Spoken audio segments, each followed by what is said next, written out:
아버님의 하늘. 안소영. 찾아온 손님. 오승가위가 끝난 봄날의 초당은 고요했다. 내려주신 주제에 대해 논할 얼개를 짜느라 이리저리 책을 뒤적이는 사람들이 있는가 하면 하얀 종이를 앞에 두고 골똘히 생각에 잠겨있는 사람도 있었다. 생곁에 핀 붉은 복숭아 꽃나무를 찾아온 나비 한 마리가 책장 위에 사뿐 앉았다 날아갔다. 나비의 날개짓 따라 복숭아꽃의 향기도 아름이 다가오고 눈꺼풀도 살펴시 내려앉았다. 번쩍 뜨곤 했다. 어허, 이곳은 볼수록 별천지로군. 가히 정대부 선생의 세상이라 할 만하다. 우렁우렁한 목소리가 초당의 정막을 깼다. 책장에서 고개를 든 이청의 얼굴에 반가운 웃음이 번지더니 얼른 마당으로 내려갔다. 스님 오셨습니까? 그래, 선생님은 어디 계시냐? 처소에 계시느냐? 예, 제가 모시겠습니다. 선임과 함께 간 이청이 다시 돌아와 아버님이 찾으신다고 일러주었다. 형님도 자주 이야기하던 아함 1772년에서 1811년 선임이었다. 유학의 경전과 주역에도 상당히 깊은 관심과 학식을 지닌 스님이라 한다. 아버님이 처음 강진에 내려와 동문 밖 주막에 머무르고 계실 때 대학자의 처소가 어찌 주막지 복록방이 될 수 있겠냐며 고 성사의 암자에 머무르실 수 있게 한 것도 아함 스님이었다. 듣던 대로 둘째 아드님은 큰 아드님과는 또 다르십니다. 소승과 대작할 만하겠습니다. 제 형보다 술이 세다고는 하나 어찌 스님을 당하겠소. 게다가 혼자 배운 술이라. 서스럼없이 나를 두고 주고받는 이야기에 얼굴이 달아올랐다. 빈틈없이 단정한 형님과 체구만 커다랗지 어설픈 내 모습이 다르긴 할 것이다. 혼자 배운 술이란 아버님의 말씀에는 은근한 나무란까지 담겨 있었다. 성미가 급한 데다 고집이 센 선임에게 아버님은 자네도 아이처럼 유순할 수는 없겠느냐는 말씀을 하신 적이 있다고 한다. 곧이 스님은 아함이란 호를 지어 회장이란 본명보다 더 자주 썼다. 불리는 이름이 달라졌다 하여 더 유순해진 것 같지는 않지만 산사의 스님답지 않게 극실 건네는 말투가 좋았다. 좀 있으니 초막의 스님이 조촐한 술상을 차려내왔다. 산나물 무침 몇 가지와 어느 구이가 올려져 있었다. 입에 넣으면 수박향이 물컨 스며들어 있는 어느는 아버님이 좋아하시는 생선이었다.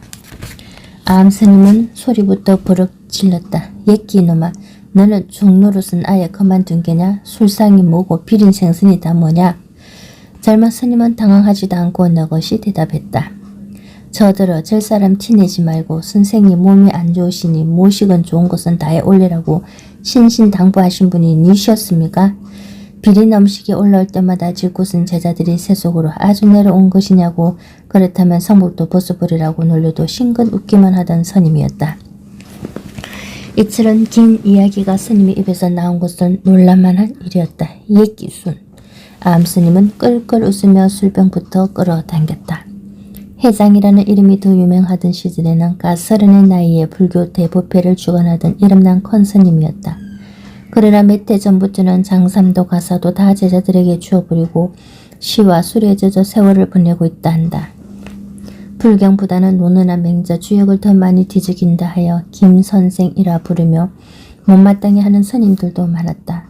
거듭하여 잔을 기울이는 아함 스님의 술은 과연 셌고 술이 들어가면 갈수록 눈빛이 맑아지는 모습이 예사롭지 않으면서도 왠지 쓸쓸해 보였다.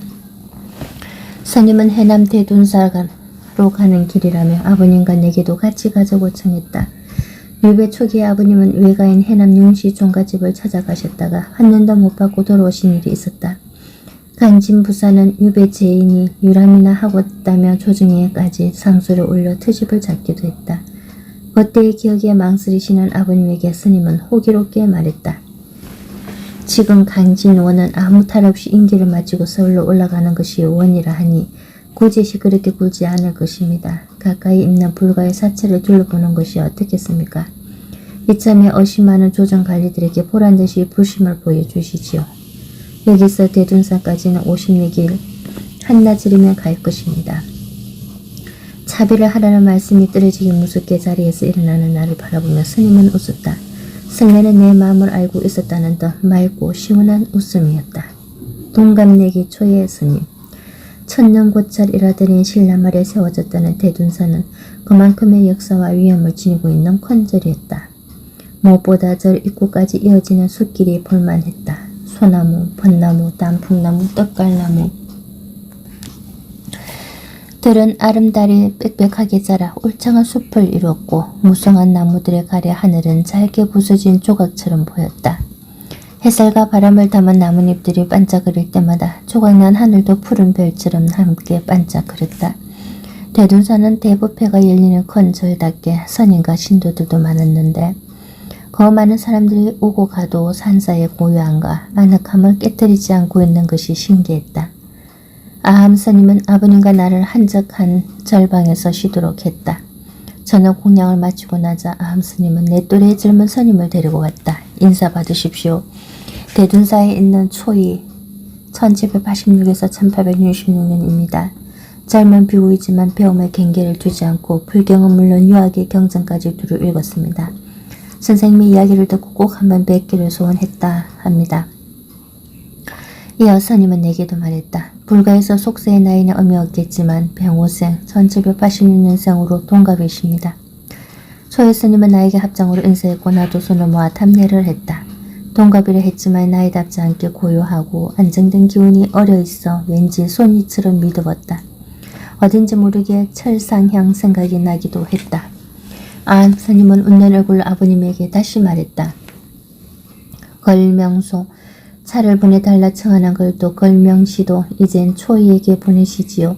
찬입을 따고 뜯고 우리내 마시는 모든 법도가 정확합니다. 초이의 손을 거쳐 내온 차를 마시면 귀드랑이에서 저절로 신령스러운 바람이 일어날 것입니다. 집에 계실 때도 차를 즐기긴 하셨지만 나산에 내려오신 이후 아버님은 더욱더 차에 젖어 계셨다. 사람의 감정 중에서 그리움이나 해안은 골수에 사무친다고 말한다. 오직 혼자서만 사귀고 견뎌야 할 뿐 누구와도 좀처럼 나누기 어려운 감정이다. 오죽하면 단단한 뼛속하고도 더 깊숙한 곳 골수에까지 다 사무친다고 했을까. 그것까지와 다 할 수 있는 건 오직 솔솔할 바람, 맑은 차 한 잔뿐일 것이다. 아버님이 차를 마시며 마음을 달래고 있다는 것을 잘 알고 있는 아함 스님은 잊지 않고 꼬박꼬박 차를 보내주었다. 아버님이 먼저 차를 청하신 적도 있다. 그때마다 짐짓 차를 구걸하는 애절한 편지나 시도 함께 보내셨다. 아함이여 차를 보내주오. 고해의 다리를 건너는데 가장 큰 시준을 명산에 차 한 줌 몰래 보내주는 일이라 하오. 편지를 받을 때마다 스님은 웃으며 차를 구해 보내주었다.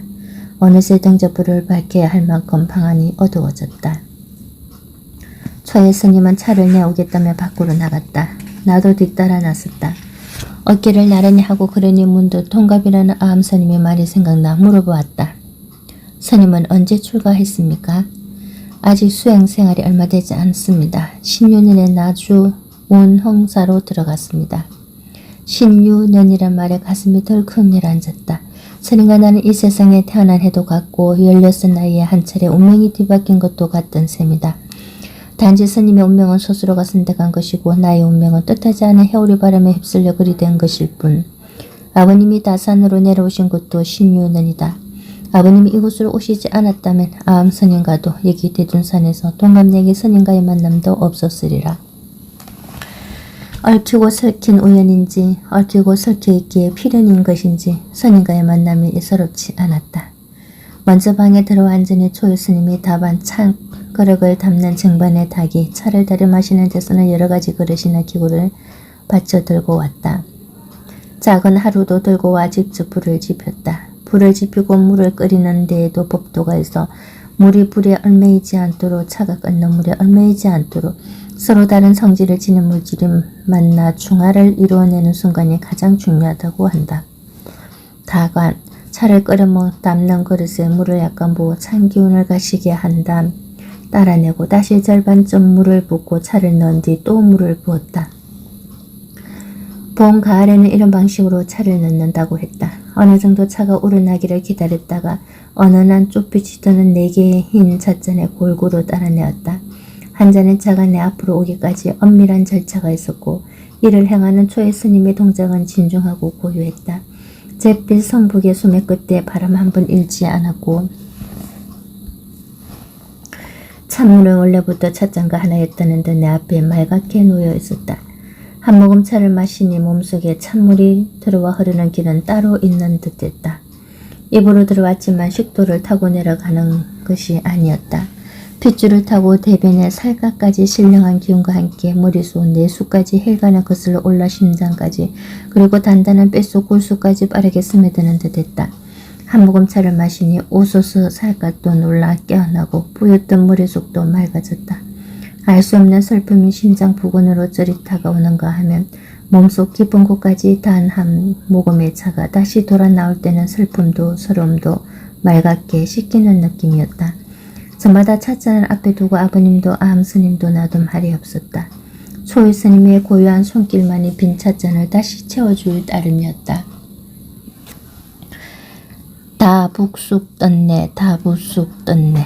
대둔사에서 한동안 머무른 뒤 아버님과 나는 다시 초당으로 돌아갈 차비를 했다. 그간 우리가 머무르던 산사의 작은 방에는 암스님을 비롯하여 여러 스님이 찾아와 아버님과 이야기를 나누다 가곤 했다. 초이는 날마다 차를 내왔고 가끔씩 마음에 두고 있던 물음들을 아버님께 꺼내놓았다. 떠나기 전 나의 짐 속에 2그릇이나 되는 차를 넣어주는 것도 잊지 않았다. 한동안 산사의 청정한 기운을 듬뿍 받아서 그런지 봄날의 따가운 벽 아래를 걸어도 힘들지만은 않았다. 그런데 갈수록 뜨거워지는 볕에 더욱 붉어진 항토 흙을 보니 마음이 무거워졌다. 그새 메마름은 더욱 심해져 땅 위는 물론 땅속의 물기도 공중으로 흩어져 버린 것만 같았다. 물기라고는 찾아볼 수 없는 땅에 먼지만 풀풀 날렸다. 덜 일하는 사람들로 가득해야 할 농사철이 것만 들판은 고즈넉했다. 하늘에서도 땅에서도 물을 받지 못한 씨앗은 꼬들꼬들 그대로 말라있을 터였다. 이대로 가다가 모내기도 못할 판이고 바짝 물도 건질 수 없을 것만 같았다. 착잡한 마음으로 강진에 들었었다. 그래도 길에도 인적이 드문 곳은 마찬가지인데 건너편 둔덕을 보니 엎드려 있거나 느릿느릿 움직이는 아랑이들의 흔적이 보였다. 봄나무를 캐러 온 것이라기엔 너무나 처연했다. 다북쑥 떴네, 다북쑥 떴네, 다북쑥이 아니라 물쑥을 떴네. 때를 지어가네, 양떼처럼 가네, 저기 저 산으로 쑥 떠들어가네. 푸른 치마 풀렁풀렁 누른 머리 너틀너틀 쑥 뜯어 뭘 하려나 눈물만 듬벙듬벙. 다북쑥 떴네 중에서 정강기사 정약용 1809년. 봄날 부드러운 애쑥으로 국끓이고 나물도 하여 입맛을 두드리는 것이 아니었다. 평소에는 그치고 쎄어 먹지 않았겠지만 그 다북쑥이라도 아니면 물쑥이라도 아니면 산쑥이라도 떠들고 나한 모양이었다. 대학밭 머리속은도 쓰지 않고 옷매무새도 갖추지 않은 아낙네들의 모습은 살아갈 의욕도 없는 것처럼 보였다. 제 입 하나라면 꼼짝 않고 있겠지만 아마도 식구들과 어린 것들을 생각하여 센 쑥이라도 뜯어 데쳐 먹이려고 나온 모양이었다. 초당이 가까워졌지만 아버님과 나의 걸음은 점점 느려졌다. 가뭄이 심해 걱정이라 말은 들었지만 농사일은 못하고 쎄어버린 쑥이라도 찾아 뜯고 있는 백성들의 실상을 보니 참담하면 대했다. 무거워진 마음이 발목까지 툭 떨어져 내렸는지 걸음을 떼기도 버거웠다. 대숲에 댄 잎사귀들도 조심스러운지 바람소리 한 번 내지 않았다. 지독한 가뭄. 지독한 가뭄이었다. 마을의 노인들도 이러한 가뭄은 평생 보지도 듣지도 못했다고들 했다. 입추가 지나도록 여름 내내 하늘에는 구름 한 점 없었고 비 한 번 내리지 않았다. 이슬조차 풀잎에 앉지 않으니 천지의 물기라고는 없었다. 모내기를 못해 수확을 기대하긴 힘들었고 기장이나 콩, 채소와 과일, 명아주, 비름쑥까지 햇볕에 타서 문지르지 않은 것이 없었다. 마을에는 샘이 마르고 냇물도 끊겼다. 초당 안의 분위기도 뒤숭숭했다. 대둔사에서 돌아온 이후로 아버님은 끼니도 줄이셨고 나물죽을 드실 때가 많았다. 산 아래 윤씨 집안도 얼마 전부터는 보리죽을 먹고 있다 했다. 주스를 기대할 수 없으니 행편이 나은 그들이라 할지라도 있는 곡식을 아껴야만 했던 것이다. 윤씨 가문의 사정이 이러하니 백성들의 생활은 말할 것도 없었다. 집에 내려갔던 윤종신 1793년에서 1853년이 며칠 만에 돌아왔다. 초당의 벗들 중에 어린 편이었고 낙천적인 성격에다 늘 웃는 얼굴이어서 모두들 동생처럼 아끼고 있었다. 아버님께 인사를 올리고 앉는 그의 얼굴이 건심스러웠다. 아직 액된 티가 가시지 않는 얼굴에는 건방이라도 눈물이 흘러내릴 것만 같았다. 오는 길에 울고 있는 오누이를 보았습니다. 누이는 7살이라 했고 그 아래 남동생은 겨우 말을 배운 정도였습니다. 아전들이 시달리며 못 견뎠는지 아비는 벌써 집을 나가고 어미는 마지막 동량밥을 얻어먹이고는 온데간데 없이 사라졌답니다. 도대체 어미가 자식을 사랑하지 않는 것입니까? 세상이 이미 더 자식을 사랑할 수 없게 만드는 것입니까? 아버님도 우리들 다 아무 말을 하지 못했다. 떠도는 아이들이 많다는 이야기는 자주 듣긴 했는데 마음 여린 윤종심은 실상을 직접 눈으로 보자 견딜 수가 없는 모양이었다. 부모 잃은 아이들은 나라에서 먼저 돌보아야 하거늘 선왕천하 시즌에 홍련이 들었을 때 내버린 과들을 먼저 돌보라는 명령을 특별히 내리셨는데 아버님은 말을 잊지 못하셨다. 백성들이 참담한 상황에 처하니 백성들에게는 자유로우면서도 관리들의 기강을 바로잡아 나가셨던 선왕천하 생각이 더욱 간절하셨나 보다. 내리지 않는 비는 하늘의 일이라 어쩔 수 없다 치더라도 메마른 땅 위에서 사람이 같은 사람에게 저지르고 있는 일들은 끔찍했다. 가나의 아전들은 백성들이 받아보지도 못한 곡식을 나누어 주었다며 장부에 버젓이 기록해놓고 매껍질에 이자를 붙여 뺏어갔다. 곡식이 없으면 돈으로, 돈이 없으면 가질 도구와 사람을 끌고 가고 거기에 또 감당할 수 없는 빚의 족쇄를 깊이 채워놓았다. 고을원과 아전들의 부정은 푸년이던 해보다 10배는 더했고 굶주린 백성들을 동원하여 부역 또한 10배는 심했다. 세금도 못 내고 부역의 의무도 다하지 못한 백성들은 나라의 죄인이 되었다. 백성들은 오로지 뺏기기만 할 뿐 누릴 것은 아무것도 없는 양민, 선량한 백성의 지위를 부리고 정처 없이 떠도는 유민이 되기도 했다. 모조와 장수 사이의 깊은 산골짜기에는 한대짬을 자는 사람들로 가득하고 인근 마을은 산골로 가는 유민들이 길을 메웠다고 했다. 머지않아 큰 난리가 일어날 것이라는 이야기가 뿌옇게 날리는 흙먼지처럼 흉흉하게 돌았다. 아버님의 하늘, 뜨겁고 메마른 여름날 세월은 그대로 멈춰버린 것만 같았는데 그래도 시간을 못 묻기지에 갈 길을 가고 있었다. 때가 다니 솔솔한 바람이 불어오고 메말랐던 나뭇잎은 바스락거리는 낙엽이 되어 발 아래 뒹굴었다. 사람은 작물을 심고 그들 엄두조차 못 내었건만 자에는 보이지 않는 힘을 다하여 앙상 하나마 알방과 도토리를 떨어뜨려주고 대추와 감과 먹을 만한 열매들을 애써 맺어주었다. 모진 삶도 다시 시작되었다. 백성들은 누더기나마 개봇을 찾아 입고 산가들을 둘러보며 먹을 것을 거두었다.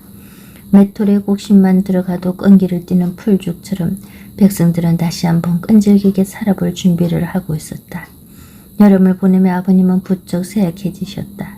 건강한 몸도 견디기 힘든 더위에 백성들의 삶을 보며 애를 태운 데다 관리들의 부정에 치미는 분노를 다스리는 것이 힘겨워 몸과 마음이 더욱 상하신 듯했다. 목소리에도 기운이 없으셨고 긴 강의는 힘겨워하셨다. 백성들의 참혹한 삶을 보며 아버님은 많은 시를 쓰셨다.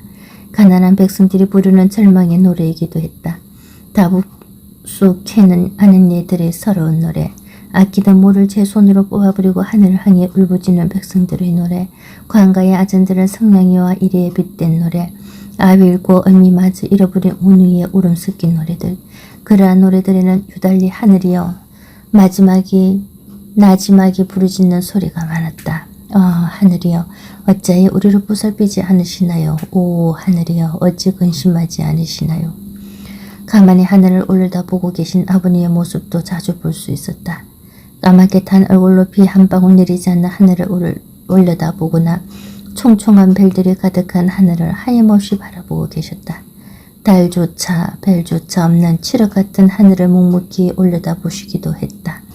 그런 아버님을 보느라면 마치 저 머나먼 곳에 누군가와 마음속으로 이야기를 나누고 계신 것 같았다. 나는 궁금했다. 아버님에게 하늘은 무엇일까? 어떤 의미일까? 아버님의 가슴 속에 젊은 날의 하늘은 과연 사라져버린 것일까? 초당의 뜰하게 풀벌레가 요란하게 울던 어느 가을밤 나는 연못가를 거니고 계시던 아버님께 감히 여쭈어보았다. 하늘은 사람들에게 무엇입니까? 아버님에게 하늘은 무엇입니까? 우리들의 이야기에 귀 기울이고 지켜보는 누군가가 계시는 것입니까? 대답이 없으셨다. 연못 속에서 고요히 잠든 물고기와 연물가에 서 있는 벼룩나무 잎사귀만을 바라보고 계실 따름이었다.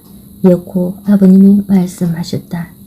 노너의 양화편을 기억하느냐? 공자는 제자들에게 이렇게 말씀하셨다. 하늘이 무슨 말을 하시드냐? 해와 달과 별들이 때 맞춰 돌아가고 봄, 여름, 가을, 겨울이 오고 가고 비와 눈, 바람과 이슬이 내려 모든 사물을 자라게 하지만 하늘이 무슨 말을 하시드냐? 연못 속 잉어는 꿍결인 듯 지느러미를 한번 움직였고 솔숲에서 불어온 바람은 물고기가 만든 물 무늬를 어디론가 데려갔다. 소슬한 바람에 국화 꽃잎이 하나둘 지고 어느새 가을이 깊어가고 있었다. 서리가 내릴 날도 머지않은 모양이었다. 다산에서 소내로 내려올 때는 1년 길어야 몇 달 정도 더 기약하고 왔지만 초당의 아버님께 뜻 어느새 2번의 겨울을 보냈다. 추운 날씨에 아버님은 한쪽 몸이 불편한 마비 정세와 어깨 결림이 더욱 심해지셨다. 겨우내 아버님 곁에서 하루하루의 일기에 애태우며 지내다 보니 어느새 바람이 순해지고 떠난 날도 가까이 다가와 있었다. 집안일도 많았지만 아버님의 유배가 10년이 되어가자 초조해진 형님은 이런저런 계획들을 많이 세워놓고 있었다. 함께 언론하고 거들어야만 하는 일이었다. 더 이상 돌아가는 날을 미룰 수 없었다. 떠나기 전날 밤 나는 언제 다시 오게 될지 알 수 없는 초당 안을 두루 둘러보았다. 아버님의 거시로 정석이라 새긴 바위도 다시 보고 약천의 샘물도 한 바가지 맛보았다. 차 부뚜막 다조로 쓰던 팽팽한 바위도 쓰다듬어 보았다. 이제 내일이면 이곳 초당과 아버님을 그대로 남겨두고서 나 혼자 돌아가야 한다. 점점 날이 밝아온다는 사실에 마음은 자꾸만 움츠러들었다. 밝은 날이 두려운 것은 떠나야 한다는 것 때문만은 아니었다.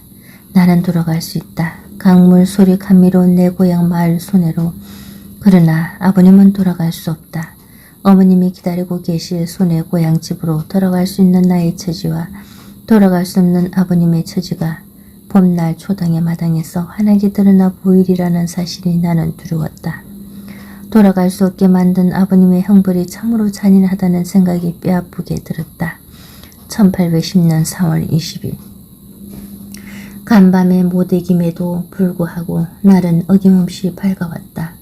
초당의 하루는 여느 때와 다름없었다. 부지런한 이천 아침 일찍부터 마당을 쓸었고 미처 과제를 해결하지 못한 제자들은 일찌감치 초당 마루에 올라 책을 펴들었다. 가슴이 아려왔지만 나도 여느 때와 다름없이 아버님의 이부자리를 정돈하고 새수미를 받아다 드렸다. 내려올 때처럼 아버님은 하직 인사도 방 안에서 받으셨다. 큰어머님들 잘 모시고 사촌들과 우애 있게 지내라는 당부는 어젯밤 하셨기에 별 말씀은 없으셨다. 대신 나에게 두툼한 봉투를 하나 건네주셨다. 먼 길 떠나는 학교에게 노자 삼아주는 교인 진학 유각에이라 쓰여 있었다. 형님과 어머니께 보내는 편지도 따로 있었다.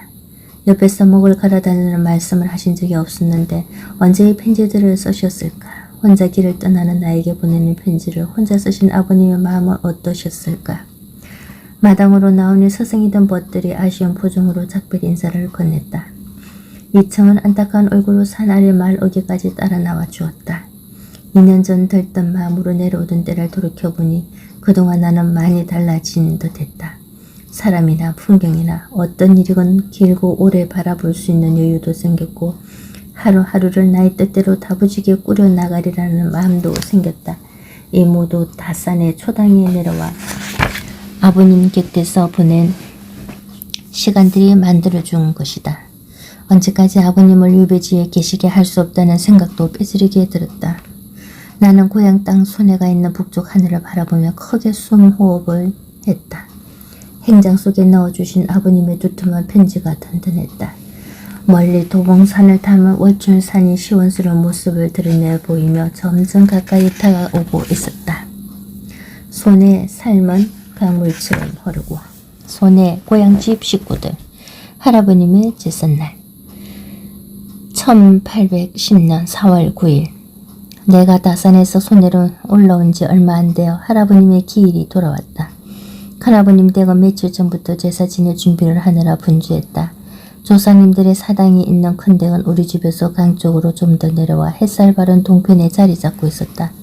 아내와 형수님은 내려가 제수, 제사에서는 여러가지 제로 준비를 거들었고 어린 사촌들 대신 형님과 나도 큰아버님을 돕느라 바빴다. 여전히 천주학을 한다는 의심이 들어워진 우리 집안으로서는 각별히 신경을 써서 치러야만 하는 제사였다. 더구나 두 아들을 유배지에 둔 할아버님의 제사에서 집안에는 여느 때보다 경건하고도 비통한 기운이 어려 있었다. 자정이 되자 할아버님은 신의를 사당에서 대청으로 모셔왔다. 여러 절차가 끝나고 제주가 첫 번째 술잔을 올리는 초혼으로 접어들었다. 큰아버님이 술잔을 올리시고 난 다음에 형님은 그 옆에 앉아 단정하고도 엄숙한 목소리로 충문을 읽었다.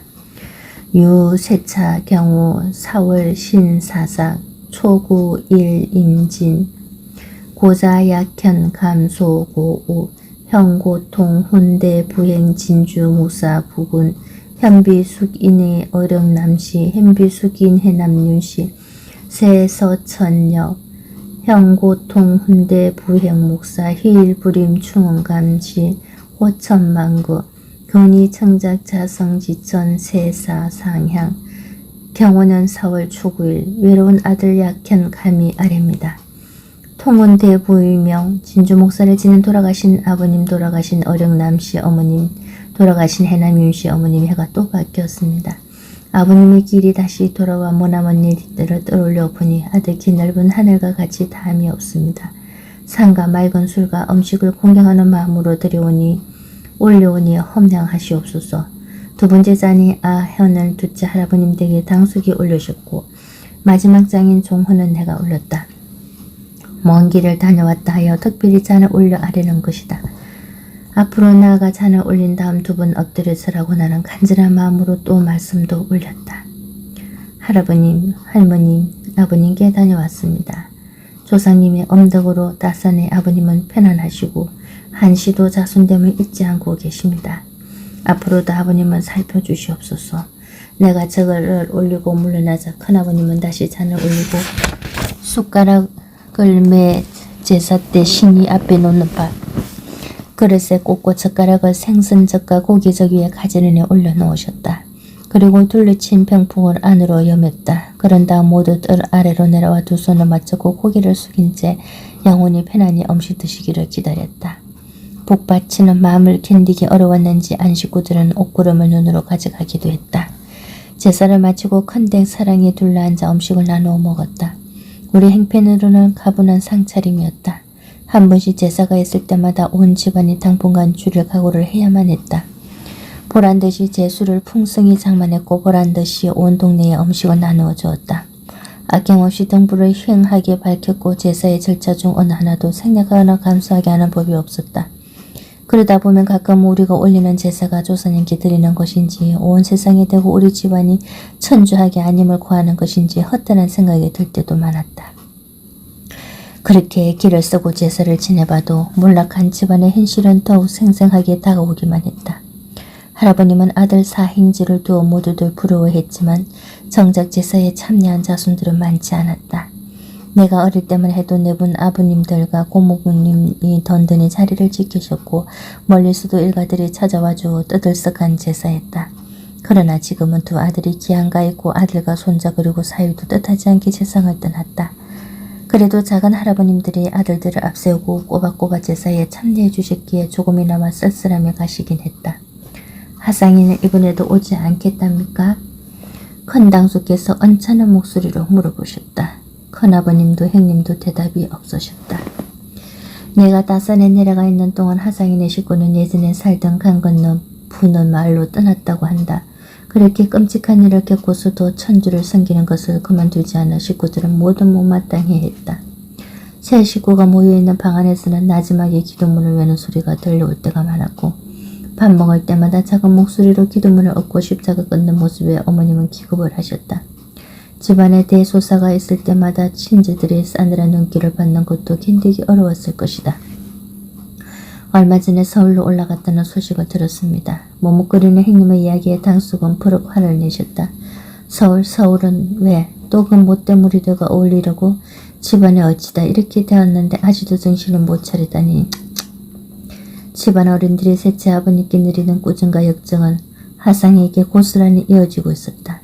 이젠 하상도 16, 보지 못한 새 많이 자랐을 터인데 어찌 지내고 있는지 끼니나 제대로 이어가고 있는지 아버지의 흔적이 아스레에 남아있어 서울 옛 동네에서는 오랫동안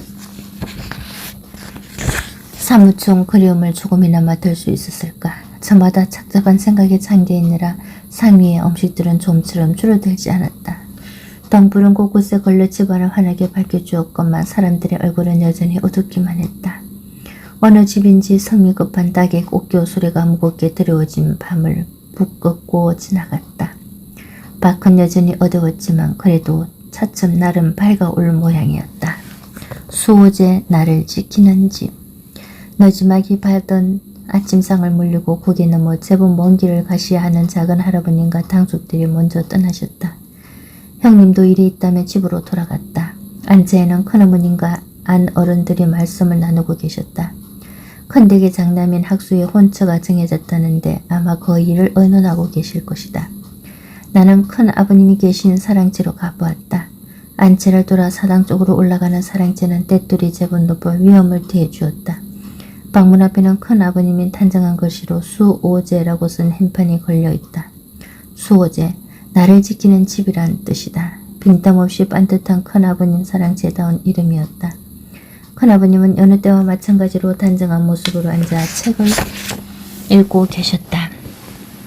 백발이 다 되었어도 다른 형제분들과는 달리 숱이 많은 머리칼은 까다롭고 꼬장꼬장한 성품을 대해주고 있었다. 해갑을 한 해 앞두고 있는 노인이셨지만 해가 떠 있을 때는 눈 한 번 붙이는 법이 없는 반듯한 성격이었다. 생김새가 굵고 진한 아버님의 다른 형제들과는 달리 큰아버님은 자그마한 체구에 이목구비가 작고 단정한 얼굴이셨다. 성품과 기질도 많이 달랐다. 좀처럼 말이 없고 잘 웃지도 않으셔서 형님과 나는 큰아버님을 무척 어려워했다. 집안 어른들께 세배를 드릴 때도 쾌활한 말투로 덕담을 건네주시는 둘째 아버님이나 고모부님 앞에 서면 마음이 환해지는데 큰아버님 앞에 서면 왠지 옷깃을 한 번 더 여미게 되고 절을 하면서도 언제쯤 고개를 들어야 할지 괜히 우물쭈물하게 되었다. 어렸을 때 어머니를 잃은 큰아버님은 새어머니 오신 우리 할머니의 손에서 자라셨다. 아버님의 외가적 새로 오신 할머니의 친정인 해남 융시 가문은 전라도에 살고 있는 유명한 남인 집안이었다. 가문도 유명했고 재물도 넉넉했다. 조용했던 손해 강 마을에 남도의 진기한 산물과 함께 진내가 젊은이들이 자주 드나들기 시작하자 집안도 점점 활기를 떼어갔다. 윤씨 집안의 청년들은 모두 아버님 형제들처럼 생김새가 굵고 진하고 수염도 짙었다. 젊은 날 아버님 형제들은 주로 외직에 나가 계시던 할아버님을 따라 나라 곳곳을 다니며 학식과 견문을 넓혔다. 특히 활달하고 적극적인 성격의 둘째 아버님과 아버님은 서성과 벗을 찾아 두루 다니셨다. 이에 비해 큰아버님은 혼자 고요히 글을 읽는 편이었고 천주학을 하기 이전의 셋째 아버님은 노자와 도교사정에 깊이 빠져 있었다. 그 어쩌면 우리 집안에도 뱃속길이 일리기 시작한 뒤여서 할아버님의 뜻에 따라 아버님의 형제들도 본격적으로 과거 공부를 시작했다. 가장 먼저 18 나이에 아버님이 초시에 합격하시고 이에 속과에와 대과에 순조롭게 합격하여 초중에 들어가셨다. 둘째 아버님은 속과에 합격했지만 대과에는 뜻이 없다며 수리와 기하 등 새로운 학문을 탐구하거나 친구들과 어울리기를 즐기셨다. 셋째 아버님은 과거 공부하는 것에는 처음부터 흥미가 없으셨다. 할아버님에게 걱정을 들으면서도 관심이 가는 책만 파고들 뿐이었다. 큰아버님은 초시에는 일찍 합격하셨지만 해시의 문턱을 넘기는 넌 어려웠다. 학문이 부족했다기보다는 워낙 고지식한 성격인지라 민첩하게 문제를 파악하고 적절한 문제로 논의를 제기해야 하는 과거 시험은 적성에 맞지 않았던 것인지도 모른다. 45인 1795년에야 비로소 진사과에 합격하시는데 너무 늦은 때였다. 각자 실속솔들을 거느린 아우들은 고향 마을 소내를 떠나 살았다. 아버님은 대걸 생활에 정신이 없으셨고 둘째 아버님 또한 서울에서 벗들과 보내는 생활에 익숙하셨다. 셋째 아버님은 집안의 간섭과 반대를 피하고 자신의 종교와 신념을 지키기 위해 강 건너 마을로 이사해버리셨다. 그러나 큰 아버님만은 스스로의 뜻이 그러하였는지 마지로서의 운명이 그렇게 만들었는지 손의 고향 마을을 늘 지키며 살아오셨다. 나를 지키는 집 소유죄를 단정히 짓고서 누가 할까 큰 아버님의 마음. 사실 나는 큰 아버님을 그리 좋아하지 않았다. 도무지 말 붙이기도 어렵고 자꾸만 사람을 긴장하게 만들어 팬지 않았다. 아버님이 집에 계시지 않은 뒤부터는 선운함이 생겨 더욱 그랬다. 아버님의 당부와 어머니의 말씀에 따라 아침마다 건대기에 들러 문안을 올렸지만 별로 반가워하시지도 않았다. 해가 바뀌고 또 바뀌도록 우리 집에 한번 들려주신 적도 없었다. 우리들을 봐도 어떻게 살아가느냐 한번 물어보시지도 않았다. 늘 굳게 담은 입술 한한 표정이었다. 언젠가는 도무지 납득할 수 없는 일로 형님과 함께 큰 꾸지람을 들은 적도 있다. 2해 만에 무슨 생각이 드셨는지 큰 아버님이 우리 집에 오셨다. 사랑채 문을 열고 갑자기 들어오셨는데 형님과 나는 뭔가 가벼운 이야기를 나누고 있었다. 그때 큰 아버님의 불같은 호령이 떨어졌다. 지금 도대체 무엇을 하고 있는 게야? 한시도 허투루 보내지 말고 집안을 다시 일으킬 생각만 해야 하거늘 도대체 정신은 어디 두고 있는 게야? 눈을 어디 두고 있는 게야? 너희네 지금 상준과 마찬가지인 처지란 걸 모른단 말이냐? 어디서 잡담이고 어디서 웃음을 하려고 있는 게야? 형님은 얼른 머리를 숙여 큰아버님의 말씀을 들었지만 나는 부글부글 끓어오르는 하를 누릴 수 없었다. 아니 형제끼리 이야기도 나누지 못한단 말인가? 오랜만에 오셔서 꾸시랑부터 내리는 것은 도대체 무엇 때문이란 말인가? 형님은 그 뒤에도 문안을 그리지 않았지만 나는 한동안 올라가 인사를 드리는 것도 그만둬버렸다. 큰아버님에 대한 섭섭함은 그 후에도 오래도록 풀리지 않았다. 비어가는 집안 쌀도 걱정을 하다가 큰댁에 올라가 밥이라도 잘 먹고 온 날이며 서운함은 더욱 심했다. 사랑자에 앉아 큰아버님께 글을 배우고 있는 사촌 동생 학수를 볼 때나 그 옆에 넉넉하게 놓인 붓과 질 좋은 종이들을 보느라면 16년의 변을 당한 것은 여유당 우리 집만의 일이지 소호제 큰데과는 상관없구나 싶은 속 좁은 생각이 들기도 했다. 그런데 아버님에게 다녀온 이후 큰아버님에 대한 생각도 많이 달라졌다. 날마다 민물로 썰물로 오가던 강진 구강포와 앞바다의 물결이 불퉁거리던 내 성미를 잔잔하고 깊게 만들어준 것일까? 아니면 맞이인 큰 아버님에게 미안해하고 고마워하는 아버님의 애틋한 심정이 내게도 전해진 것일까? 큰 아버님의 어깨 위에 지어진 짐의 무게는 내가 겪은 혼란과 절명에 비할 바가 아니라는 생각이 문득 들었다. 어느 날 갑자기 서울에서 출세길을 달리던 똑똑한 막내 아우가 잡혀 들어가고 이에 그 위에 2 아우들도 잡혀 들어가고 어이건부 관리들은 손에까지 내려와 우리 집은 물론 큰데가 조상들을 모신 사당까지도 마구잡이로 뒤졌다. 그들은 큰아버님에게까지 의심의 눈초리를 던지고 무례한 말들을 함부로 내뱉었다. 한 집안에 새 행제와 매부 사위와 사돈까지 연론되었는데 큰 아버님이라고 온전하게 보일 리 없었을 것이다. 어이건부 관리들의 거친 말과 행동, 엇박지름과 모욕은 단정한 성품의 큰 아버님으로서는 감당하기 어려운 일이었다. 스스로에 대한 불만과 책망도 이어졌으리라. 거물은 오랫동안 우리 집에 내려오시지 않은 것도 앞날이 막힌 장성한 조카들의 절망, 가정 없는 가족들의 깊은 한숨과 탄식을 마주 대하기 두려워서였는지도 모른다. 둘째 집을 봐도 셋째 집을 봐도 막내 집을 봐도 시집간 누이 집을 봐도 마찬가지였다. 살림살이라고는 장뜨는 바가지조차 함부로 내팽개쳐져 산산이 박살이 나고 남은 가족들의 마음에도 조각조각 회복되기 어려운 검이 생겼다. 눈앞에서 겪고 있는 현실에 대해서도 앞날에 대해서도 모두들 아무런 대책이 없었다. 남편을 잃거나 기양 보낸 재수들 20명이나 되는 조카들과 자식들이 오직 큰아버님 한 분만을 바라보고 있는 것이다. 이 와중에 마음을 다잡고 그래도 가장 어른 꼴이 잡힌 형님과 내게 들르셨던 것인데 다 큰 조카들은 그러한 심정을 아는지 모르는지 시답지 않은 이야기를 주고받고 있으니 어찌 화가 나지 않으셨을까? 어찌 절망하지 않으셨을까? 구강포 앞바다를 바라보며 나는 비로소 큰아버님의 마음을 이해하게 되었다. 그날의 꾸지람은 오랫동안 내 가슴에 맺혀 있었지만 묵혀둔 매듭이 바닷바람에 서르르 풀리며 부끄러움이 밀려들었다. 방으로 들어온 지 한참이 되도록 아무리 이야기가 없는 내가 예상했던지 큰아버님은 고개 들어 묻는 눈빛으로 바라보셨다. 큰아버님 봄빛이 참 좋습니다. 산책이라도 가시자고 왔습니다. 제가 모시겠습니다. 그 그 말에 손으로 얼굴을 쓸어내리며 큰아버님이 답하셨다. 간밤에 잠을 못 자 그런가. 안 그래도 고나던 차였다. 내 말대로 그럼 나가볼까. 산책이래야 사당을 한 바퀴 둘러보고 뒤편 언덕까지 가는 정도였지만 큰아버님은 여느 때처럼 꼼꼼하게 옷을 갖추어 차려 입으셨다. 도포를 입고 허리띠에 매드까지 단정히 묶고는 나갈 차비를 하셨다. 볕이 좋다 해도 아직 바람이 찰지 모릅니다. 나는 얇은 맹주 수건을 찾아 목에 둘러드렸다. 어느새 더욱 넓고 자그마해지신 큰아버님은 다 큰 조카의 손길이 쉽지 않으신지 잔잔한 웃음을 띠고는 가만히 계셨다. 내 탓이오, 내 탓이로소이다. 큰아버님의 발걸음은 사랑채 뒤편 북쪽에 있는 사당으로 먼저 향했다.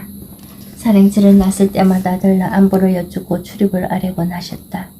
대숲과 채마밭 사이에 자리 잡은 사당은 북편이라 그늘이 드리워져 어둑하긴 했지만 편안하고 고요했다. 들어가 보시렵니까? 아니다. 어제 대천까지 나고 드시느라 고나하셨을 게다. 그냥 시식에 예스만 뵙고 가자. 큰아버님의 아슬한 눈길을 따라 가노라니 그 마음이 읽히는 듯도 했다. 언젠가는 큰아버님도 저 사당 안조상들의 윗배 끝에 편히 자리 잡고 쉬실 수 있겠지. 이 세상에서는 모든 책임을 혼자 짊어져야만 하는 법은 종손의 자리였지만 저 안에서는 어른들의 심부름이나 하면 가만히 아랫자리만 지키고 있으면 되리라. 처음 태어나 그분들께 모든 돌봄을 받았던 그 옛날처럼 큰아버님의 눈꼬리에 아이마냥 천진한 웃음이 떠오르는 것 같았다. 그러다 어느 순간 갑자기 침울해지시더니 발걸음을 돌렸다. 더욱 자그마해 보이는 큰아버님의 뒷모습을 바라보노라니 둘째 어머님에게 하시던 이야기가 떠올랐다. 큰아버님의 상처, 아내의 죽음을 당함하고 난 후 다시 맞이하신 지금의 큰어머님은 둘째 어머님과 어머님보다 더 젊으셨지만 엄연히 손이었다. 몰락한 집안에 큰 살림 꾸려나가는 것을 부러워하셨고 가문을 이렇게 만든 시동생들에 대한 원망도 많았다. 아버지들이 기양 가거나 세상을 떠난 아래집 조카들은 어쩔 수 없다 하더라도 당신의 아들들만큼은 제대로 가르치고 길로 푸른한 운명에서 벗어나게 하고픈 마음도 강했다. 14살인 학수는 물론 이제 겨우 5살인 학순도 다그쳐 가르쳤고 학수와 학순이 우리 형제를 따르는 것도 달갑지 않게 여기셨다. 아마 제사를 앞두고 원망스러운 마음이 많이 드셨나 보다. 집안에 있는 거 없는 거 모두 내어 친지들과 친정에까지 아쉬운 소리를 해가며 제사 준비를 하다 보니 역정도 나셨으리라. 그래서 둘째 어머니에게 우리 집안이 어쩌다 이렇게 되었느냐고 싫은 소리를 하신 모양이었다. 마지가 문중과 사당을 지키며 종손으로 쓰일 책임을 다하고 살아본들 대체로 나간 아우들이 살이 깊지 못하게 하고 싶은 일 다 하고 지내면 무슨 소용이 있겠느냐고. 결국은 그 뒷감당까지 모두 큰아버님에게 덜 치우고 있는 거 아니냐고도 하셨단다. 둘째 어머님으로서는 듣기 거북한 이야기였다. 학주가 자식도 없이 세상을 떠난 후 청상이 된 며느리와 큰 댁에서 지내고 있는데 오갈 데 없는 처지를 무시하여 그런 소리를 하는 것은 아닌지 서러운 생각도 드셨다 한다. 우리 집으로 건너온 둘째 어머님은 어머님에게 하소연 겸 한탄을 하다가 이런 이야기도 하셨다. 따지고 보면 결국 이 집안에 사악이 들어온 게 어디서부터 비롯된 것인가. 현산의 그 어른도 다선의 서방님도 대체 니게서 사악에 물들었단 말인가. 돌아가신 양반 이야기를 해서 그렇지만 자네도 알다시피 시숙님이 먼저 본 처남에게서 온 게 아니던가. 둘째 어머님은 돌아가신 큰 어머님의 아우였던 이벽 1754년 1786 어른의 이야기를 하셨다. 둘째 아버님도 셋째 아버님도 고모부님도 그 어른에게 천주학에 대한 이야기를 듣고 깊이 빠져들어간 것은 사실이다. 그러나 그분이 아니더라도 새로운 학문이 조선 젊은이들의 가슴을 뛰게 했던 그 당시 아버님과 큰아버님들에게 서하게 지내지지 않을 수 있었을까? 이 일이 어디서부터 비롯되었는가 생각하면 다 부질없는 일이다. 공연히 가족들끼리 원망만 쌓일 뿐이다. 하긴 누군가를 탓하지 않고 가슴속에 쌓인 원망을 쏟아내지 않고 어찌 견딜 수 있을까? 그래도 되는 것이 또 가족인지도 모른다. 하지만 누군가를 탓해봐도 결국 가장 괴로운 것은 자기 자신이다. 혼자 있는 밤. 이 일이 도대체 어디서부터 비롯되었는가 수도 없이 생각하고 또 생각해본다. 그러다 조금의 실마리라도 잡히면 붙잡고 생각을 뻗어보기 마련이다.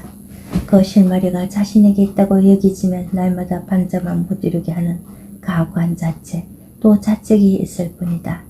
큰아버님 역시 처남이 원망스러우셨으리라. 하지만 더욱 원망스러운 것은 자기 자신이었을 것이다. 왜 좀 더 일찍 처남의 생각을 바라다주지 못했단 말인가. 아우들에게 영향을 미치지 않도록 왜 적극적으로 말리지 않았단 말인가. 하긴 누구를 탓하랴. 다 거기서 바라보고만 있었던 내 탓인 것을. 큰아버님의 생각은 역적이 되어 멸문지화를 당한 마사위 사형 형님에게도 미친다. 사위의 총명을 칭찬하고 자랑스러워만 할 게 아니었다. 왜 진작 바른 길로 인도하지 못했을까? 더구나 유북자로 태어나 아비의 얼굴도 모르는 사람, 장인이 아니라 아비로서 대하고 어루만져 주었다면 끝내 거기를 걸어갔을까? 거칠은 처참한 지경에 이르렀을까? 장인보다 저 삽존을 더 따르게 된 것도 내가 못난 탓이다. 누구를 탓하랴. 다 내 탓인 것을. 큰딸 명년은 어찌 지내고 있을까? 남편을 그리 처참하게 잃고 두 돌 지난 자식까지 노비로 빼앗기고서 저도 노비가 되어 머나먼 섬 제주도까지 쫓겨났으니 일찍부터 철이 들어 어머니 잃은 동생들을 잘 거두고 새로 들어온 어머니도 깍듯이 받들던 속 깊은 아이였다. 시집 보내던 나는 앞날이 창창한 사위를 보며 마음을 놓았는데 이런 큰 변이 일어날 줄이야. 낯설고 물선 제주에서 그 험한 일을 하며 어찌 지내고 살아있긴 한 것인지. 아, 누구를 탓하랴. 다 못난 내 탓이다. 못난 이 아비 탓이다. 사당 뒤편 언덕으로 가는 길목 얼마 되지 않은 거리도 힘에 부치셨는지 큰아버님의 걸음은 자꾸만 느려졌다. 먹먹해져 오는 마음을 달래며 나는 큰아버님의 한쪽 발을 잡고 부축해 드렸다. 삶의 진이 다 빠져나간 듯 작고 가벼운 발이었다. 둘째 어머님과 청상의 며느리. 둘째 아버님이 손해에 남긴 유일한 혈육이었던 학초가 세상을 떠나고 난 뒤 둘째 어머님은 더욱더 살아갈 의욕을 잃으셨다. 위의 아들들은 모두 어려서 잃고 오로지 학초 하나만 의지하고 살아오셨기에 슬픔은 더했다. 학초는 집안의 한란에도 불구하고 묵묵히 글 공부에 힘써 둘째 아버님은 물론 아버님도 무척 좋아하고 기대를 많이 하셨다. 그리 갑작스럽게 세상을 떠나지만 않았어도 한끼의 다산으로 내려가 아버님의 가르침을 받고 또 바다 건너 hen산의 둘째 아버님을 만나 뵐 수 있었을 텐데 애달픈 일은 학초의 이런 죽음만이 아니었다. 학초는 나보다 5살이 어렸지만 재수씨는 나와 동갑이었다. 둘째 어머님은 가시지와 청상이 된 며느리를 보는 것을 힘겨워하셨다. 미배지에 있더라도 지아비를 둔 시어머니는 물색 옷을 입고 있는데 나 20을 넘은 젊은 며느리가 하얀 수복을 입고 있는 모습은 정말인지 보기가 애처로웠다.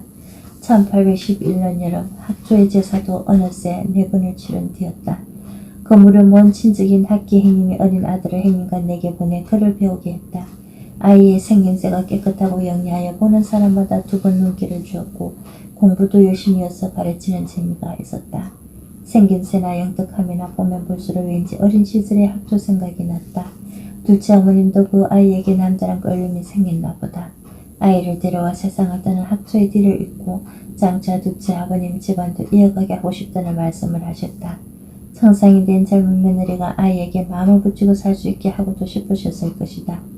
형님과 나도 조카 삼고 싶은 욕심이나 학기 형님을 찾아가 말씀드렸다. 처음에 난처해 하던 학기 형님은 hen산의 둘째 아버님과 다산의 아버님도 원하시면 그리 하겠다고 반성락을 했다. 학기 형님의 대답에 둘째 어머님은 크게 기뻐하셨다. 얼른 아버님과 둘째 아버님께 편지 드리라고 재촉했고 날마다 우리 집으로 와 무슨 소식이 없느냐고 다그치셨다. 마침내 다산의 아버님에게서 기다리는 편지가 먼저 왔다. 그러나 둘째 어머님의 기대와는 달리 이렇게 말씀하셨다. 그리 되면 좋은 일이기는 하나 예의는 어긋나는 일이다. 예를 어길 수는 없다. 일찍 세상을 떠난 학초의 일은 안타깝긴 하지만 아버지가 엄연히 살아계시고 아직 기력이 다 쇠하지 않았는데 아들의 양자를 들여 후사를 거론한다는 것은 옳지 않다는 말씀이었다. 그때 둘째 아버님의 흑산도섬에 처자를 소실로 삼아 학소와 학매 2 아들을 주셨다. 그러니 한 집안의 뒤를 잇고자 한다면 서자여도 마땅히 그 아버지의 핏줄을 받은 아들로 이어가게 해야 한다는 것이었다. 둘째 어머님은 그날로 머리를 싸매고 누우셨다. 흑산도의 둘째 아버님에게서는 아무 소식이 없었고 집안 어른들도 아버님과 생각이 같았다.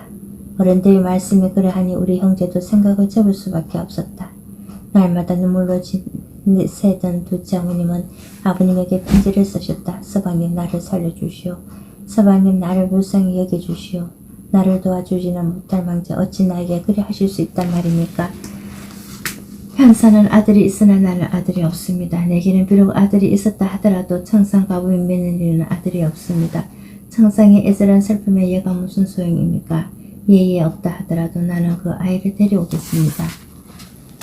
간진보다 더 성막간 섬 흑산대에 입에던 둘째 아버님을 생각하며 늘 마음이 불편했다. 간진은 그래도 명문가인 진외가댁의 영향력이 넓게 드리워져 있는 곳이다. 그러나 흑산도는 달랐다. 함께 이야기를 나눌 만한 사람도 없었고 무지한 관리들은 유배지인에게 하는 그대로 둘째 아버님도 함부로 다루었다. 머무를 곳도 끼니를 해결할 곳도 마땅치 않았다 한다. 그곳에 처자에게서 아들을 얻었다는 소식을 듣고 집안에서는 내심 다행으로 여겼다. 그러나 혼례를 올린 지어머니의 마음은 그것만은 아니었던 모양이다. 현선에게는 아들이 있지만 내게는 아들이 없다는 말씀에서 둘째 어머님의 오랜 고독과 아픔이 세상스럽게 느껴져 왔다. 한참 만에 아버님에게서 다시 편지가 왔다. 둘째 어머님의 편지를 받고 무척 마음이 아프셨다고 한다. 저는 차마 더 이상 말리지 못하겠습니다. 그냥 보고만 있겠으니 형님과 편지를 주고받으면서 처분에 따르십시오. 저도 따로 편지를 보내겠습니다. 둘째 아버님은 이 말을 묶었던 수건을 다시 끄르고 자리에서 일어나셨다. 얼굴에는 모처럼 하나 웃음이 피어났다. 둘째 아버님의 대답을 아직 듣지 못했지만 아버님이 이만큼 몰려나신 데다가 따로 말씀드리겠다고 하니 다시 희망이 생기는 모양이었다. 학답을 받으시려는 듯 어머님도 아버님께 편지를 보내셨다. 허락한다는 말 한마디가 떨어지면 비참한 구름과 처연한 소리가 변하여 따뜻한 봄이 될 것입니다. 다시는 예만 말씀하시지 말고 부디 조금이라도 인정을 살펴주십시오. 만일 생각을 받고 또 아니 된다 하시면 시어머니 며느리 두 사람이 한 노건에 함께 목을 맬 것입니다. 그리 되면 어떻게 또다시 얘를 언급하실 수 있겠습니까? 아버님은 둘째 어머님에게 식구들의 간절함이 이와 같은데 어찌 예품만 따라야 한다고 주장하겠느냐면서 집안의 대를 잇는 후사의 문제를 보지 말고 양자를 드리는 것으로 생각하자고 말씀하셨다. 외로운 처지에 준수한 아이를 데려다가 서로 의지하는 것도 좋지 않겠느냐면서 둘째 아버님도 깊이 생각해주고 있어 간곡하게 부탁하셨다고 한다. 순애와 강진 그리고 흑산도 머나먼 거리를 오가며 편지를 주고받는 사이에 세월은 제우 흐르고 있었다. 그러나 둘째 아버님에게서는 시원스러운 학답이 오지 않았다. 학주에 초상을 치른 지 얼마 안 되었을 때 둘째 아버님은 하긴 행님이 또 아들을 낳거들 학주의 뒤를 잃게 해달라는 말씀을 하신 적이 있다고 한다. 아직까지 그 생각이 배남없는지 아니면 흑산도의 또 다른 아이들을 보며 여러 생각이 드셨는지 알 수 없다. 얘가 아님이 분명한 이상 집안 어른들의 반대도 완고했다. 동무삼아 아내에게 자주 들리는 재수씨는 그래도 올 때마다 아이의 새 옷이며 먹을 것을 챙겨오곤 했다. 겨우내 논의가 분분했는데 나중에는 학기 형님도 도로 마음을 거두어 아이는 결국 제 집으로 돌아가고 말았다. 어머님과 아버님, 내가 강진으로 내려가게 한 뒤에 전 겨울밤이었다. 밤이 꽤 깊었는데 어머님 방에는 등불이 환하고 옷장문을 여닫는 소리, 옷감을 마름질하는 소리가 들려오고 있었다. 아내들을 가부를 일렀는데 늦도록 돌아오지 않아 나도 건너가 보았다. 문이 열려있어 텅 빈 옷장 안이 먼저 눈에 들어왔다. 왠지 안 되었다. 예전에는 시집 올 때 해오신 많은 옷감 대거리 하사품과 선물로 받은 옷감들로 가득했던 옷장이었다. 그러나 모진 세월을 보내는 동안 깜나가는 것은 팔아치웠고 식구들이 옷도 입어야 했기에 그 높은 옷감의 정은 하나 둘 낮아서 얼마 남지 않게 되었다. 그래도 혼기에 다다른 누이 동생을 생각하여 마지막 남은 것들만은 꼭 간직해 두셨다. 어머님은 혼례 날 입던 하룻을 꺼내 치마폭을 뜯고 계셨다. 해마다 본 가림에 배지를 쬐고 바람에 말려 다시 곱게 넣어두시곤 하던 옷이다. 그처럼 고이 간직하던 것을 떴다니 어쩐 일인가. 아내는 말없이 듣고만 있었고 놀란 내 표정을 바라보던 어머님은 웃으며 말씀하셨다. 배 쪼이고 바람을 찌르면 못하겠느냐. 조금이라도 쓸 데가 있어야지 다산으로 보내려 한다. 써두신 글들을 책으로 매자며 이런 천들이 요긴하게 쓸 것이다. 말씀과는 달리 붉은 치마하고 뜯내는 어머니의 모습은 어딘가 쓸쓸해 보였다. 어느새 긴 머리는 희끗희끗해져 있었고 눈가의 주름도 깊어져 있었다. 홀레날 채색실을 눈부시게 빛내주던 선명한 다홍색 치마도 빛과 바람에 그리고 눈물과 한숨에 서서히 제 빛깔을 놔버리고 누렇게 변해 있었다.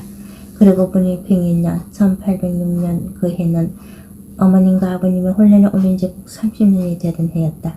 아버님이 15, 어머님이 16살 때인 1776년 두 분은 홀레를 올렸다. 어머님의 친정인 풍산 홍씨는 돌아가신 전하의 외가 쪽 집안으로 서울에 자리 잡은 명문가였다. 어머님은 그러한 외가에서 특별한 계임을 받던 외동딸이었고 아버님을 따라 소내로 내려오시기 전에는 한 번도 시골 생활을 해본 적이 없는 서울 애기씨였다. 아버님과 어머님은 사이가 무척 좋으셨다. 아버님이 집에 계실 때면 두 분이 두른두른 이야기를 나누는 모습을 자주 볼 수 있었고 어머님의 재치 있는 말씀에 아버님의 웃음소리가 바깥으로까지 나온 적이 많았다. 그럴 때면 집안 식구들의 기분도 괜히 좋아졌다. 가끔 두 분은 붓을 들어 운을 맞추며 시를 짓기도 했다. 아버님이 일부러 어렵거나 짓궂은 운을 고르며 한참 동안 생각에 잠기던 어머님은 또 기발한 대꾸로 운을 맞추셨다. 어머님의 성품은 무척 깐깐한 편이었다. 그래서 아랫사람들은 물론 대소가야 안 어른들도 은근히 어려워했다. 눈썹 사이를 좁히며 하나하나 이치를 따질 때는 아버님조차 아무런 말씀도 못하셨다. 하지만 어머니의 말씀에 숭응하면서도 넓게 헤아려 용서하는 아랑이 부족하다며 아쉬워하신 적도 있었다. 어머님은 자그마한 체구에 비해 배포는 큰 편이었다. 어느 날 갑자기 벌어진 일에 큰 어머님은 잔뜩 긴장하고 당황하여 어쩔 줄 몰라 하고 둘째 어머님은 날마다 눈물바람을 하고 셋째 어머님은 하늘의 뜻이라 묵묵히 체념하셨지만 어머니만은 침착하게 서울로 사람을 보내어 대학 간 일을 알아보게 하셨다. 물론 밤잠을 이루지 못하고 두통이 심해 날마다 이마에 머리끈을 묶어 놓으시긴 했다. 형님과 내가 어머님을 모셔야 하건만 이제껏 어머님이 우리 형제에게 든든한 힘이 된 것도 사실이다. 어머님은 뜯어낸 치마를 세로로 길게 잘라내고 다시 곱게 다림질을 하셨다. 먹을 갈아달라 하시더니 그중 한 포 위에 아버님께 보내는 시를 쓰셨다. 때는 팽이는 석달 천지 모두 얼음인데 눈슬이 찬 기운에 수십만 더하고 깜빡이는 등불 아래 홀라 앉아 있노라니 그대와 이별 7년 만날 날은 아득 또 아득 강진 유배주로 보냅니다. 홍시회환. 강진의 아버님은 두고두고 그 시를 꺼내보셨다. 아끼는 책들만 어머니의 치마폭으로 장정하고 나머지는 고이 간직하고 계셨다. 밤늦도록 두 분이 두런두런 이야기를 나누던 그 옛날처럼 어머님 시의 문을 빌어 아버님도 시를 지어 보내오셨다. 지금도 어머님이 자주 꺼내보시곤 하는 시이다. 첼리박둑 마음 오긴 듯 맑고 찬데 애처로운 사연 보니 그리움만 더욱 깊소. 나 그리는 그대 생각에 잠이 들고 잠이 깨고 그대 그리워하다 보니 해는 뜨고 해는 지고 아내가 보낸 시의 운을 빌어 미용 정약용의 자. 어머님과 형수님 그리고 아내. 해질 무렵 아내의 처소에 들렸더니 얼굴에 건심이 가득했다. 늘 가라앉아있는 집안에서 아내 혼자서라도 밝은 표정을 잃지 않으려 애쓰는데 드문 일이었다. 무슨 일이 있소? 가느다란 한숨과 함께 아내는 대답했다. 오늘도 어머님이 형님에게 꾸지람을 내리셨습니다. 뺀 일도 아니었는데 왜 자꾸 형님에게만 역정을 내시는지 모르겠습니다. 옆에 있던 제가 민망해서 아주 혼이 났습니다. 뭐라 할 말이 없었다. 내가 보기에도 어머님이 형수님에게 지나치게 대하는 것은 사실이었다. 어머님은 대갓집 애기씨답게 몸을 움직여 하는 일에는 서툴렸지만 큰 일을 지휘하는 치러 나가는 것에는 빈틈이 없었고 맷짠 눈으로 잘못된 것은 여지없이 짚어내셨다. 그러나 형수님은 바느질이나 길쌈 등 가만히 혼자 하는 일은 잘해냈지만 살림을 규모 있게 관리하고 아랫사람들의 적절히 부리는 일에는 서툴렀다. 맏며느리라 어머님의 기대도 컸을 텐데 그만큼 완벽하게 해내지 못했던 것이다. 하긴 어머니의 성미에 흡족하게 해내자면 누구라도 쉽지 않은 일이었다. 어머님이 형수님을 못마땅하게 여기는 것은 그 때문만은 아니었다.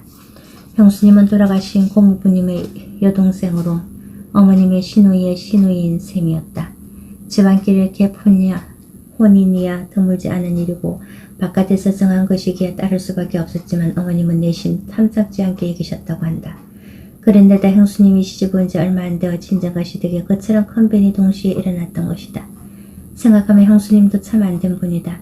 시댁에서의 생활은 편치 않았고 마음으로 남아 그리워하고 의지할 친정은 풍비박산이 나버렸다. 어머님은 형수님의 얼굴이 늘 어둡다고 탓하셨지만 어찌 어둡지 않을 수 있으랴. 눈썹이 굵고 지나며 인매가 긴 형수님을 보면 나도 가끔 고모부님의 얼굴이 떠오르곤 했는데 어머님은 그도 싫은 모양이었다. 형수님에게 하는 말투는 순수하지 않았고 형수님은 더욱 어두운 기색으로 머리를 숙일 따름이었다. 시집 온 지 10년 만에 우리 집 장손인 대림을 낳으셨는데 가 태어난 아이를 보고 형수님은 많이 우셨다. 서러움과 안도감, 기쁨과 그리움 등 여러 가지 감정이 담긴 눈물이었을 것이다. 혼인한 지 꽤 되었는데도 우리 부부는 아이가 없어 어른들께 송구했던 차라 아내도 다 나도 형수님의 출산을 진심으로 기뻐했다. 오랫동안 죽음과 이별의 그늘만 드리워진 우리 집에서도 새 생명이 태어난다는 것이, 그것도 형수님의 몸을 빌려 태어난 것이 참으로 다행스럽고 고마웠다. 좀처럼 누군가는 마음에 들어 하지 않는 어머님이었지만 아내만큼은 유달리 좋아하고 가까이 하셨다. 아버님의 친구였던 장인어른은 단정히 맡던 일만 하셨을 뿐 16년 같은 소용돌이와는 거리가 멀었다. 아내는 나보다 한 살 어린 14살에 시집왔기에 물정을 몰라 탓할 것도 많았으리는만 어머님은 웬일인지 처음부터 너그럽게 감싸주셨다. 내가 5살에 내려갔을 때 아내는 어머니 방에서 지냈다고 한다. 내민하여 속이 좋지 않은 어머님은 밤에도 척간 출입이 잦으셨는데 그럴 때마다 얼굴 한번 찡그리는 일 없이 바깥에서 매수운 겨울바람을 맞으며 기다렸다는 이야기를 어머님은 내게 들려주셨다. 아내는 쾌활한 성격에다 보침성이 좋았다. 어머니뿐 아니라 안 어른들이 기분이 좋지 않거나 편찮으시면 찾아가 말동무를 하고 위로해드리곤 했다. 형수님에게도 잘해서 꾸지람을 듣고 울적한 마음으로 앉아 계시면 이런저런 말로 마음을 다해 위로해드렸다. 형수님의 친정이 몰락한 것을 같이 마음 아파하며 고모님의 안부를 핑계삼아 형수님의 친정 조카들이 어떻게 지내는지 알아보려 애쓰곤 했다. 그렇게 노력하긴 했어도 처음부터 잘못의 매듭처럼 어딘가 어긋나 있는 고부 곁에서 처신을 바로 하기란 쉽지 않았을 것이다. 나는 그런 아내가 안쓰러웠다. 그래도 부인이 어머님께도 잘 말씀드리고 형수님도 위로해 드리시오. 어쩌겠소. 두 분 모두 마음 상하기는 마찬가지인 것을. 그리고 남의 어머니 마음도 편치 않을 것이오. 네. 대답은 했지만 목소리는 힘이 없었다. 요즘 들어 부쩍 피곤해하고 어지럽다며 한동안 머리를 짚으며 서 있을 때가 많은 아내가 걱정되었다. 하지만 마음을 표현할 길이 없어 그저 근심스러운 눈으로 바라보기만 했다. 살아간다는 것. 삶은 강물처럼 흐르고 2년 만에 나산에서 손해로 돌아와 보니 고향집은 더욱 서산했다. 깜나가는 그림이나 글씨 보기 좋은 화병들은 모두 처분하기에 먼지만 이리저리 바람에 썰려 다니는 대청마루는 행덩그랭했다. 방안도 마찬가지였다. 시집올 때 청청히 해온 여러 옷장들도 장을 채운 옷간과 옷가지들도 대부분 내다 팔고 아내와 형수님은 옷장 하나만 단출하게 놓고 지냈다. 팔고 또 팔아도 살림은 나아지지 않았고 행랑채를 제어하고도 7 식구의 입은 무서웠다. 이제 무엇이라도 벌어들일 궁리를 해야만 했다. 원래 우리 집안의 노는 밭을 포함하여 80마지기쯤 되었다. 한 마지기에 석섬 정도 수확할 수 있으니 이 300석 규모의 농사로 분홍은 아니지만 집안을 꾸려나가고 그럭저럭 일가들이 먹고 살만은 했다. 재산에 갈리는 문중을 이끌어 나가고 제사와 성묘를 도맡다 하는 큰 집에서 하고 있었다.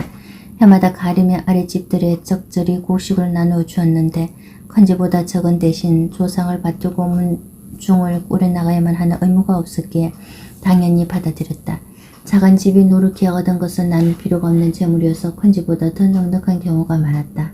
셋째 할아버님 댁만 해도 행편이 더 나았기에 큰 집에 마음을 많이 쓰셨고 흑상대의 둘째 아버님께는 생활에 필요한 물품이나 돈을 자주 보내곤 하셨다. 아버님이 계속 대구에 계셨더라면 우리 집도 그랬을지 모른다. 큰 댁의 부담도 덜어드리고 넉넉지 않은 일가들에게도 두루 마음을 쏘셨으리라. 하지만 아끼고 아낀 녹봉으로 서울 가까이에 마련한 자그마한 눈밭도 이미 처분은 되었다. 그간 여러 차례 큰일을 겪느라 큰 댁의 재산도 많이 줄었다. 우리에게 보내오는 곡식의 양도 점점 줄어들어갔다. 때마다 다가오는 차례와 제사의 누님들 아래로도 태어난 동생들은 만화 큰 살림을 꾸려나가지만 어쩔 수 없었을 것이다. 다산에 초당에 있을 때는 집에 돌아가며 그가 못다한 아웃 노릇을 톡톡히 하리라 마음먹었지만 막상 고향집에 와보니 무엇을 할 수 있을지 막막하기만 했다. 녹봉을 받는 나라 일을 할 수만 있다면 맨눈 눈 딱 감고 과거 시험 공부에 몰두해보려만 유배 제인의 아들로는 불가능한 일이었다. 호미와 쟁기를 들고 농사일에 직접 나서볼 수도 없고 8대에 걸쳐 옥다 홍문관을 배출한 집에서 장사에 나설 수도 없었다. 아이들을 가르치는 혼장 노릇을 하자니 사람들이 사악한다고 소문나 우리 집에 보내지도 않겠거니와 드러내놓고 몰락한 양반티를 낸다고 집안 어른들의 역정을 내실 건 뻔한 일이다. 초당에서 공부하던 책들에서 손이 가지 않았다. 옛 성현의 그 어떤 말씀이나 자고의 해석보다 더 실감나는 것은 끼니를 이어가야 한다는 절박한 현실이었다. 들어온 지 얼마 안 됐는데도 학문을 탐구하고 명분과 의리를 논하던 초당에서의 생활이 오래전의 일인 것처럼 아슬하게 여겨졌다. 아내와 형수님은 해낭제의 어머님에게 일감을 받아오라 시켜 밤늦도록 바느질을 하고 있는 눈치였다. 나중에는 어머님도 잠이 오지 않는다며 거들고 계신 것 같았다. 안 식구들의 얼굴은 날로 까칠해졌지만 그러한 노력만으로는 근본적인 해결이 될 수 없는 살림이었다. 집안의 엄연한 가정에다 날로 자라나는 아들 대림을 보는 형님의 마음은 더욱 무거웠을 것이다. 살아가는 데 필요한 것들을 얻기 위해서는 가진 게 있어야만 했다. 가진 게 없다면 일하여 만들어내야만 했다. 하지만 형님이나 나나 물건을 만들어낼 만한 기술도 없고 선비의 몸으로 하루 종일 밭에 나가 직접 일할 수도 없었다. 그렇다고 부릴 만한 아랫사람도 많지 않았다. 다른 사람의 눈에 띄지 않는 최소한의 노동으로 비교적 큰 이윤을 얻을 수 있는 것, 그러한 작물을 찾아야만 했다. 생산한 작물을 내다 팔 때도 장사에 나섰다는 소리를 듣지 않기 위해서는 편하지 않게 해야만 했다. 과연 그게 뭘까? 형님은 날마다 농사에 관한 책을 떠주겠다. 필요하다면 멀리까지 나가 사람들한테 여러 가지 이야기를 들어보고 알아보려 했다. 며칠 집을 비웠던 형님이 돌아왔다. 오자마자 나를 찾은 형님의 표정은 약간 상기되어 있었다. 일은 잘 되었습니까? 그래. 개성에서 온 사람을 직접 만났다. 삶이 기에 높은 값에 거래되는 것은 여전하고 요즘은 직접 재배하는 사람들도 많다더구나. 개성뿐 아니라 영남과 호남에서까지 산농사를 짓는다고 한다. 잘만 연구하면 소요 내에서 우리도 해볼 만한 일이겠다. 가삼, 즉 민가에서 재배한 삶에 대한 이야기는 나도 들어본 적이 있다. 삶의 수요가 점점 늘어나자 재배법을 연구하여 민가의 비탈진 밭에서도 길러내고 있다 한다. 산산만이야 못했지만 삶의 효능과 풍미는 가삼도 지니고 있었고 찾는 사람도 많아 소득도 제법 되었다. 초기에는 실패도 많았지만 시험사바 재배하기 시작한 지 수십 년이 흐른 이점에 가삼 농사는 제법 안정적이라고 한다. 그러나 농사일이라고 직접 해본 적이 없는 우리가 과연 잘해낼 수 있을까? 나는 형님에게 조심스럽게 물어보았다. 그래도 해보지 않은 일이라 인삼을 거두기까지는 몇 년이 걸린다고 들었습니다. 잘 될지 안 될지 알 수 없는 일에 처음부터 그것처럼 긴 세월을 바칠 수가 있겠습니까? 아는 어흥을 통해 이번에 오랫동안 가삼을 재배해 온 기술자를 소개받았다. 조만간 손에 한번 들리겠다고 했으니 그때 여러 가지를 다시 의논해보자구나. 형님은 이문 결심한 듯 했다. 인삼 재배에 관한 책들도 많이 구해왔고 재배에 적당한 동북향을 비타진 묵은 밭도 꼽아보는 눈치였다. 상기된 표정으로 어느새 가지고 온 책들을 들춰보고 있었다. 하지만 나는 기대보다 척척한 생각이 먼저 들었다. 형님이 삼농사를 짓겠다고 하면 아버님 어떻게 생각하실까? 내가 다산에서 올라올 때 아버님은 형님에게 전화하며 이렇게 말씀하셨다. 올라가거든 이번에는 학연들어 내려와 공부하라 일러라. 보지 못한 사이에 어디까지 공부했는지 모르겠구나. 학문의 길은 아득하고 창창하니 부지런히 배워야 할 것이다. 아버님의 말씀을 전해 들었을 때 형님은 묵묵한 표정 그대로 말이 없었다. 형님이라고 왜 모든 것을 떨치고 아버님 곁으로 가고 싶지 않겠는가. 그러나 집안 행패는 뻔했고 아우인 나는 아직 믿었지 않았으리라. 형님이 내게 그랬듯이 나도 모든 것을 살뜰히 챙겨 마음 편히 형님을 아버님 곁으로 보내드릴 수는 없을까. 선뜻 장담할 수 없는 마음속으로 한 줄기 쓰린 물줄기가 흘러내렸다. 날마다 흘러가는 강물처럼 하루하루 망박한 삶도 여전히 흘러가고 있었다. 의원 노릇을 그만두지 않으면. 아버님도 그러셨지만 형님은 의술에 상당히 깊은 지식을 지니고 있었다. 풀들의 생김새를 보며 약초를 가려내고 손목에 맥을 짚어보며 병의 코너를 찾아가는 의술은 꼼꼼한 형님의 성미에 잘 맞았을 것이다. 그러나 무릇 선비는 학문으로 나라와 백성을 구제할 방도를 찾아가야 할 뿐 드러내놓고 음원 행사를 해서는 안 될 일이었다. 아픈 사람을 불쌍히 여겨 처방을 해줄 수는 있지만 어쩔 수 없는 경우라야만 했다. 더구나 그로 인한 대가를 받는다는 것은 있을 수 없는 일이었다. 집안 사람들이 아플 때면 형님이 지명하고 처방하여 낫게 한 적이 많았다. 그래서 먼 곳에 사는 일가들도 아픈 사람이 생기면 형님을 찾거나 부르는 일이 잦아졌다. 우리 집에 오는 것을 꺼려하던 손해의 사람들도 위급할 때는 문을 두드리며 찾아오기도 했다. 병이 나은 사람들은 고마움의 표시로 행랑채나 대문 앞에 곡식자루나 옷감을 내려놓고 가곤 했다. 점점 찾아오는 사람들이 늘어났고 아픈 사람들을 마냥 바깥에서 기다리게 할 수 없어 행랑채 방 한 칸을 내어주기도 했다. 형님도 딱히 어부 노릇을 하려는 것은 아니었다. 집안의 생계와 연결지어 생각해본 것은 더더구나 아니었다. 찾아온 사람들을 박절하게 대하지 못하고 발걸음이 끊겼던 집안에 사람들이 떠나다는 것을 새삼스럽게 바라보기도 하면서 한동안 그저 어정쩡한 세월을 보내고 있었을 따름이다. 그러던 어느 날 강진의 아버님에게서 편지가 왔다. 형님의 소식을 어찌 아시는지 역정이 대단하셨다. 내가 갑자기 어원이 되었다니 무슨 생각에서 그래 하느냐. 얼쑤를 빙자하여 도대체 무엇을 하려는 게냐. 내 앞에서는 고맙다며 입에 발린 소리들을 하겠지만 꼴이 우습게 되었다며 돌아서서 비웃는 사람들이 대부분이라는 것을 너는 아직 깨닫지 못했단 말이냐. 선비라면 그렇게 사람들 앞에서 드러내놓고 어원 노릇을 하지는 않는다고 하셨다. 내륙도 모르는 별의별 사람들의 집안에 들이는 것도 못마땅해 하셨다. 도대체 무엇을 바라고 그런 일을 하느냐며 병고도 이런 병고가 없다며 진노가 대단하셨다. 부들부들 떨리는 아버님의 목소리가 그대로 들리는 듯했다. 아버님의 긴 편지는 이렇게 끝을 맺고 있었다. 이 뒤로도 내가 너 하는 일을 모두 들을 것이니 내가 그 일을 그만두지 않으면 살아서는 연락도 안 할 것이고 죽어서도 눈을 감지 못할 것이다. 그러니 내 마음대로 하여라. 다시는 말도 하기 싫다. 형님은 침통한 표정으로 편지를 손에 든 채 아무런 말이 없었다. 아버님의 심정도 모르는 바 아니었다. 유배지에서 연구하고 정리해둔 외로운 학문의 성과를 이어가야 할 맏아들이 의원 노릇이나 하고 있다고 생각하면 화도 나고 절망스럽기도 하셨을 것이다. 그러나 이제는 엄연한 가장이 된 형님의 책임감은 절박했다. 학문 하나에만 뜻을 두고서 식구들과 더불어 살아갈 수는 없었다. 차라리 혼자라면 굶을 수 있지만 가족들까지 모두 굶으라고 할 수는 없는 일이었다. 뜻하지 않은 한란을 함께 당하고 그로 인해 저마다 깊은 상처들을 지닌 채 한 집에서 살아가고 있는 가족들에 대한 형님의 책임감과 애틋함은 절실했다. 그만두라 하더라도 다른 말로 이르실 것이지. 점점 까맣게 타들어가는 형님의 얼굴을 보고 있자는 공연의 아버님이 원망스럽기도 했다. 형님은 아픔을 불렀다. 대문을 닫고 더 이상 사람들을 들이지 말게. 지금 있는 사람들에게도 돌아갈 때 놓고 가는 것이 있다면 처방하지 않겠다고 이르게. 예, 알겠습니다. 아버님이 물러나고 난 뒤에도 형님은 아무 말 없이 그 자리에 앉아 있었다. 뭐라 위로의 말을 하고 싶었지만 입이 떨어지지 않았다. 길게 빗게 들어오는 저녁 햇살만이 형님과 나와 아버님의 편지를 고루 비춰주고 있었다.